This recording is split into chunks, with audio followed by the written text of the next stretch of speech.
உன் பிரார்த்தனைக்கு விடை வரலையா? கவலைப்படாதே, முருகன் தாமதிக்கிறார். ஆனால் தவறுவதில்லை. உனக்கு சரியான நேரம் வந்ததும் வாழ்வை தலைகீழா மாற்றி விடுவார். வேலின் முனை போல உன் பாதை நேராகும். எதிரிகள் பேசிய விஷமெல்லாம் வீணாகும். ஏன்னா முருகன் உன்னை பார்த்து சிரிக்கிறார். அவர் சிரிப்பே உன் வாழ்வின் வலிமை நம்பிக்கையை மீண்டும் உயிர்ப்பிக்கும். எத்தனை முறை விழுந்தாலும் மீண்டும் எழு. ஏன்னா முருகன் உனக்காக போராடுறார். நீ கண்ணை மூடிக்கிட்டு ஒரு நிமிஷம் சொல்லு, முருகனே, நீ என்னை இழக்காதே, நான் உன்னை நம்புறேன். அப்போதுதான் அவர் வேல் உன் மனசுக்குள் ஒரு வெளிச்சத்தை ரேகையைப் போல வரையும். அந்த ஒளி உன் கஷ்டத்தை எரிச்சிடும். வாழ்க்கை நிமிஷத்திலேயே மாறும். உன் வீடு, உன் வேலை, உன் எதிர்காலம் இப்போவே முருகன் அருளால் பாதுகாப்பு வளையத்துல நின்றிருக்கு.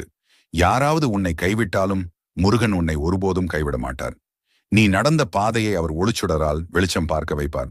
இந்த வீடியோவை பார்க்கும் கணமே முருகன் உன் உள்ளத்தில் ஒரு தீபம் ஏற்றிவிட்டார். அந்த தீபம் அணையாது. அது